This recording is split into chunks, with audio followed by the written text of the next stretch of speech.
Last part में हमने देखा था कि केओस सिटी के मास्टर ने मैक्स के गोल्डन हॉर्न बेहेमोथ को देख लिया था, लेकिन फिर भी उन्होंने उसे कुछ नहीं कहा था और उसे एक स्पेशल तरह के विंग्स भी दे दिए थे, जिसको इस्तेमाल करके मैक्स ने अपने गोल्डन हॉर्न बेहेमोथ को ताकतवर बना लिया था।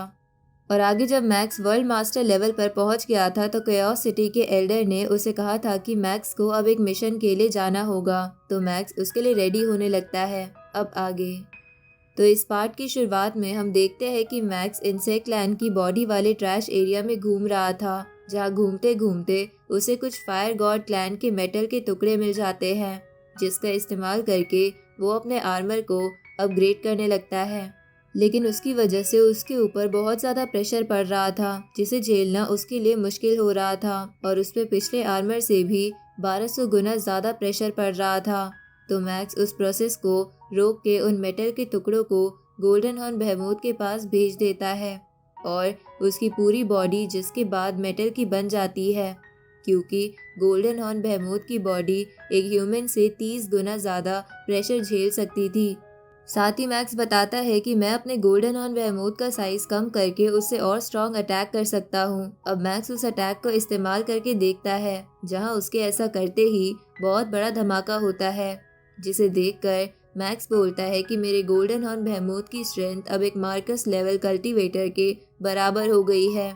इसलिए अब मेरे पास 2 ट्रम्प कार्ड आ गए हैं। पहला ये गोल्डन हॉर्न बेहेमोथ और दूसरा वो इंसेक्ट लैंड की आर्मी जो लगभग तैयार हो गई है। इसलिए अब मैं अपने मिशन के लिए जा सकता हूँ। अब मैक्स मिशन के लिए निकल जाता है। जहाँ जाते समय बवाता मैक्स को बताती है कि हम जल्दी कैंगनियाओ स्टार पर पहुंचने वाले हैं, जो कि एक ह्यूमन का बनाया हुआ स्टार है, जिसका डायमीटर लगभग 1 मिलियन किलोमीटर है और ये उन 8 जगहों में से एक है जिसकी मदद से ह्यूमंस आउटर गैलेक्सी में जा सकते हैं। अब मैक्स अपनी स्पेसशिप से उतरकर अपनी डेस्टिनेशन पर जाने लगता है, जहाँ वो एक जगह पहुँचता है जिस जगह और भी बहुत सारे कल्टीवेटर्स थे। तभी थोड़े समय बाद जैसे ही वहाँ पर 100 कल्टीवेटर्स हो जाते हैं तो उस जगह पर एक होस्ट आता है जो उन सबको बताता है कि तुम सब आउटर स्पेस में जाने वाले हो, जो बहुत ही खतरनाक जगह है। इसलिए यहाँ से निकलने से पहले तुम्हें एक ऑथराइजेशन प्रोसेस से गुजरना होगा और ये टेस्ट तुम्हारी रैंक डिसाइड करेगा कि तुम रेगुलर वर्ल्ड मास्टर लेवल पर हो, एलाइट वर्ल्ड मास्टर लेवल पर या कमांडर पर हो। इसके बाद एक एक कर उनकी स्क्रीनिंग होने लगती है, जहाँ शुरू के लोग कुछ एलाइट रैंक पर आते हैं और कुछ रेगुलर रैंक पर। तभी उनमें से एक कमांडर रैंक पर आता है, जो कि मैक्स था, जिसे देखकर होस्ट उससे कहता है कि आधे से ज़्यादा लोगों का एवोल्यूशन हो चुका है और तुम पहले हो जो कमांडर रैंक पर हो। तभी बाकी लोग भी बात करने लगते हैं कि मैंने सुना है कि बहुत रेयर केसेस में एक ग्रुप में कमांडर रैंक किसी को मिलती है। अब और स्क्रीनिंग होने लगती है, जहां एक और बड़े से बंदे को कमांडर की रैंक मिल जाती है, जिसका नाम यानशी था, जिसे देखकर मैक्स मन में बोलता है कि ये हम्बल और सिंसियर लग रहा है। अब सभी लोगों की स्क्रीनिंग हो जाती है, जहां 61 लोग एलाइट सोल्जर्स निकलते हैं, 37 रेगुलर रैंक के और 2 कमांडर रैंक के सोल्जर्स निकलते हैं। इसके बाद होस्ट सबसे कहता है कि वर्चुअल यूनिवर्स में सब हिरार्की से चलता है, इसलिए कमांडर की बात लोगों को माननी होगी। इसके बाद वो बोलता है कि तुम सब 11 बैटल फील्ड में से 7वें बैटल फील्ड पर जाने वाले हो, जिसका डायमीटर 1.1 मिलियन लाइट ईयर्स है, जहाँ पर 100 मिलिट्री बेसिस है और तुम्हें उनमें से 26वें नंबर पर जाना है। ये सुन के कैंडिडेट्स में से एक बंदा बोलता है कि 7 बैटल फील्ड सभी 11 बैटल फील्ड्स में से तीसरा सबसे खतरनाक बैटल फील्ड है। यहाँ पर 96% मरने की संभावना होती है, पर मैक्स को इससे कोई फर्क नहीं पड़ता। अब उसी वक्त वहाँ पर अलग अलग पोर्टल ओपन हो जाते हैं, तो होस्ट सभी से कहता है कि इसकी मदद से तुम सभी मिलिट्री बेस पर पहुंच जाओगे। तो सभी लोग उसके अंदर चले जाते हैं और मिलिट्री बेस उतरते हैं, जहाँ पर सभी लोग आराम कर रहे थे और पत्ते खेल रहे थे। उसी वक्त सभी होस्ट और कैंडिडेट्स वहाँ आ जाते हैं। इसके बाद होस्ट सबसे कहता है कि ये सब नए लोग हैं और इनमें से 2 कमांडर रैंक पर है। ये सुन के सभी लोग मैक्स और यानशी के पास आने लगते हैं ताकि वो उन दोनों को अपनी टीम में शामिल कर सके। पर तभी एक लड़की अपने प्लांट टेंटिकल का इस्तेमाल करके बाकी लोगों को साइड हटा के मैक्स और यान्शी से कहती है कि तुम दोनों बहुत हैंडसम लग रहे हो, क्यों ना तुम मेरे ग्रुप में शामिल हो जाओ और यही सबसे बढ़िया डिसीजन तुम्हारे लिए होगा। ये सब वो अपने इल्यूजन मैजिक इस्तेमाल करते हुए बोल रही थी, जिसकी वजह से यान्शी और मैक्स उसके प्यार में पड़ गए थे। पर मैक्स खुद को आज़ाद करा लेता है, लेकिन यान्शी उसकी तरफ बढ़ने लगता है। तभी बबाता मैक्स से कहती है कि ये विच क्लैन से है, जिनके पास इल्यूजन की पावर्स जन्म से होती है। जिसके बाद बबाता देखती है कि नॉलेंसन एआई भी उस विच के प्यार में पड़ गई है, तो वो उसे पीट कर होश में लाती है। उसी वक्त बाकी लोग उस लड़की जिसका नाम माइनू था उसे बोलते हैं कि तुम चीटिंग कर रही हो, हमें नीचे उतारो, हमें भी इन्हें शामिल करने का मौका दो। लेकिन माइनू उन्हें और परेशान करने लगती है, जहां वो अपने प्लांट टेंटिकल को चारों तरफ फैला देती है, जिसके बीच बाकी कैंडिडेट्स फंस जाते हैं। तभी बबाता मैक्स से कहती है कि ये कैसा प्लांट का जाल है जिसमें एक वर्ल्ड मास्टर लेवल भी फंस सकता है। उसी वक्त वहाँ एक बच्चा आ जाता है और उन सभी प्लांट टेंटिकल्स को वापस खींचते हुए माइनू से कहता है कि मैंने तुम्हें कितनी बार बोला है मेरे केमिकल्स को इस्तेमाल मत करा करो। तो माइनू उस बच्चे को छेड़ने लगती है, जिसकी वजह से उसे गुस्सा आने लगता है और वो बोलता है कि मेरा नाम मत बिगाड़ो, मैं बच्चा नहीं रहा, मेरा नाम डुओ याओ है। तभी वो बच्चा वहाँ से जाते समय बोलने लगता है कि मुझे अपनी टीम में नए मेंबर्स नहीं चाहिए, पर माइनू उसे बोलती है कि हमें नए टीममेट शामिल करने ही होंगे।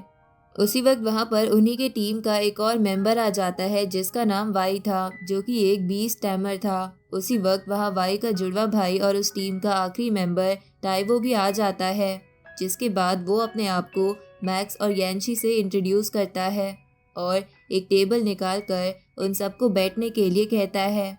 अब जैसे ही वो सब बैठते हैं तो बबाता मैक्स को बताती है कि टाइवो के पास अर्थ एलिमेंट की पावर है। उसी वक्त मैक्स अपने आप को फेक नेम से इंट्रोड्यूस करता है, जिस पे टाइवो कहता है कि अभी हमारी टीम में मुझे मिला के 4 मेंबर है, जिसमें डुओ याओ तुम दोनों की तरह ही जब हमारी टीम में शामिल हुआ था तब वो कमांडर रैंक पर था। लेकिन वाई और माइनू ने कई सारी लड़ाइयाँ लड़ी है कमांडर रैंक तक पहुँचने के लिए, जिसकी वजह से हमारी टीम बहुत ही अच्छी है और अगर तुम भी हमारी टीम को ज्वाइन करोगे तो तुम्हें बिल्कुल भी रिग्रेट नहीं होगा। इस पे यान्शी इसके लिए तुरंत मान जाता है।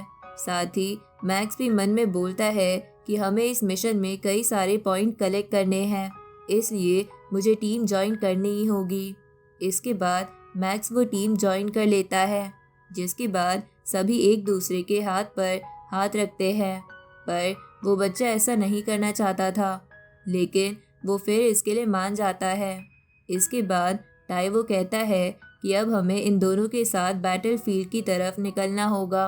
अब वो सभी स्पेसशिप में बैठ जाते हैं और बैटलफील्ड की तरफ निकल जाते हैं, जहाँ कई सारे और भी लोग जा रहे थे। अब उस जगह जाते हुए टाइवो मैक्स से कहता है कि वो एक ऐसी जगह है जहाँ पर कई सारे नॉन ह्यूमन क्लैन दूसरे क्लैन से लड़ते हैं।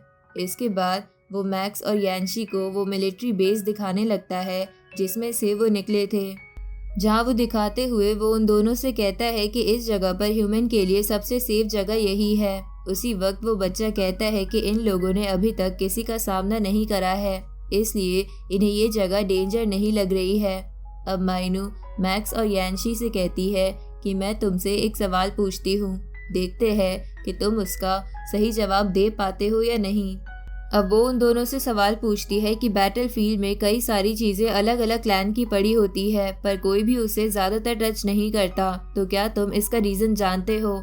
इस पे यान्शी बोलता है कि शायद वो चीज़ें वैल्यूएबल ना हो। ये सुन के वो बच्चा बोलता है कि तुम बेवकूफ़ हो, हम उसे इसलिए नहीं टच करते क्योंकि हो सकता है कि उस जगह पर कोई एलियन छुपा हो, इसलिए याद रखना कि बैटलफील्ड में हर जगह खतरा रहता है और हमें हर वक्त लड़ाई के लिए तैयार रहना होता है।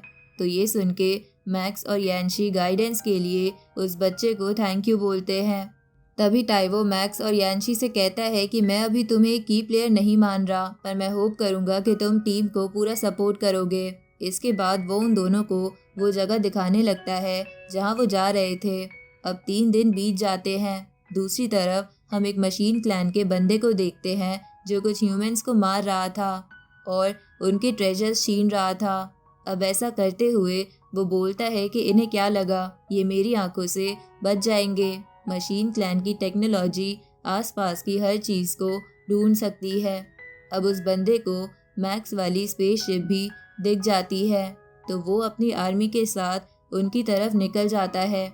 इस तरफ मैक्स की शिप में सभी गेम्स खेल रहे थे, जहाँ माइनू यान्शी को बार बार बीच में ला दे रही थी, जिसकी वजह से वो बच्चे के हाथों यान्शी बार बार पिट रहा था। उसी वक्त उन पे लेजर अटैक होता है, जिसे देखकर वो सभी हैरान थे। अब इसी के साथ ये पार्ट यहीं खत्म होता है।